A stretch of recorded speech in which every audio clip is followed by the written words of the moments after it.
Баршаңызға қайырлы күн, құрметті көрермен, арнаға қош келдіңіздер. Бүгін өте дәмді, қытырлақ, осындай қиярлар жабатын боламыз. Еш атылып кетеді деп уайымдамайсыздар. Осы рецептпен жасап көріңіздер.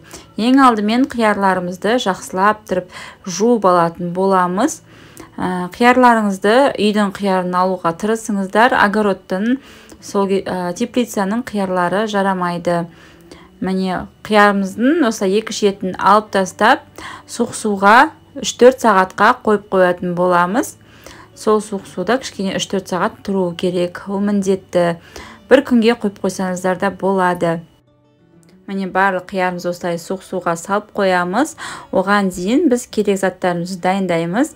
Мен ассорти жасағандықтан ішіне қызанақты қостым. Қызанақ, болгар бұрышы, сарымсақ, лавр жапырағы, қара бұрыш және де петрушка мен укроп қостым.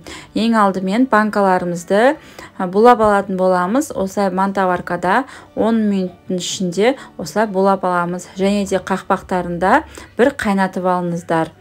Міне барлық банкаларымды булап дайындап алдым. Енді ішіне укроптан және де петрушкадан қостым. Сіздер өз қалауларыңызға қарай ішіне хрен салсаңыздар болады, немесе кепкен укроп зонтикті қоссаңыздар болады. Ішіне 4-5 сарымсақ, 3-4 лавр жапырағын қостым. Содан соң осылай барлық қиярларымызды ұзыншалап, нығыздап, орналастырып шығатын боламын. Қиярларымызды жақсылап нығыздап орналастырып шығыңыздар. Қиярларыңызды осы рецепт бойынша жапсаңыздар, қиярларыңыз қытырлақ әрі банкаңыз атылып кетеді деп еш уайымдамайтын боласыздар. Міне барлық қиярымды осылай нығыздап салып алдым.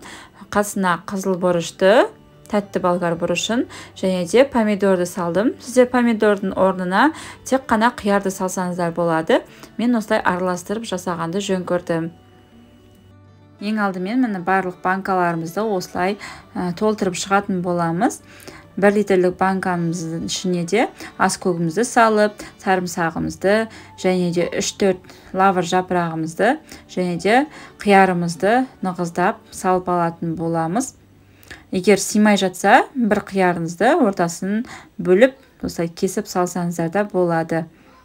Құрметті көрермендерім, қазақша контентті қолдап, егер менің видеом ұнап жатса, лайк басып, комментария бөліміне өз пікірлеріңізді жазып, маған подписация етуді ұмытпаңыздар, және де басқа да достарыңызға бөлісе кетіңіздер. Міне барлық банкамызды осылай толтырып алдық. Енді ішіне қара бұрыш салып шығатынымыз, яғни душистый перец салып шығамыз. Бір банкаға 10 шақты. Енді қайнап тұрған, сақырлап тұрған қайнаған суымызды құйып, қақпақтарын жауып, 20 минутқа қалдырып қоятын боламыз.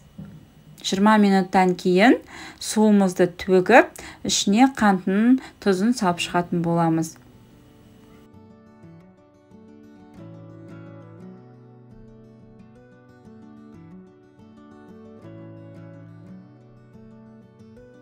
Минут өткеннен кейін осындай арнайы қақпақшамен ішіндегі суын төгіп тастайтын боламыз. Барлық суын төгіп алғаннан кейін ішіне қантымызды, тұзымызды салып шығатын боламыз. 1 литрлік банкаға 1 ас қасық қант, 1 ас қасық тұз қосып шығатын боламыз. Ал 2 литрлік банкаға 2 ас қасық тұз және де 1,5 ас қасық қант салып шығатын боламыз. Міне әрбір банкаға осылай ең алдымен салып шығатын боламын. Оған дейін суларыңызды жақсылап сақырлатып қайната берсеңіздер болады. Тұзымызды салып шықтық. Енді 1 литрлік банкаға 1 ас қасық қантымызды, ал 2 литрлік банкаға 1,5 ас қасық салсаңыздар болады. Және де 70% уксусты құятын боламыз. 1 литрлік банкаға жарты шай қасықтан уксус құйып шығатын боламыз. Ал 2 литрлік банкаға 1 шай қасық уксус құйып шығатын боламыз. Уксустарыңыздың сапалысын әрі мерзімі өтіп кетпегендігін мұқият бақылаңыздар. Барлығын осылай құйып шыққаннан кейін ішіне аспирин қышқылын салатын боламыз. 1 литрлік банкаға 1 аспирин қышқылын, ал 2 литрлік банкаға 2 аспирин қышқылын салып шығатын боламыз.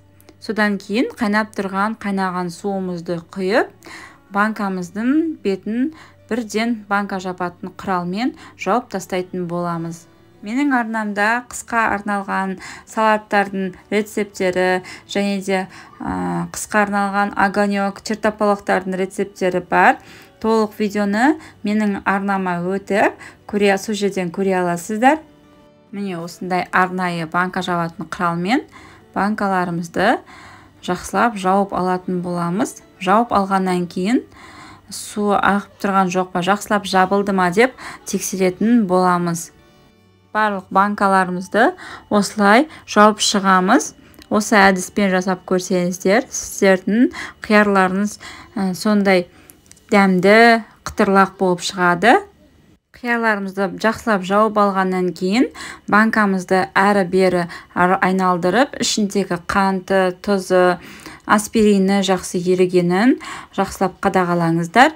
Одан кейін жылы жерге, одеялға немесе көрпешеге аунатып қойып, 1-2 күнге, 1-2 тәулікке қойып қойыңыздар. Содан кейін сіздің қиярларыңыз өте керемет болып шығады.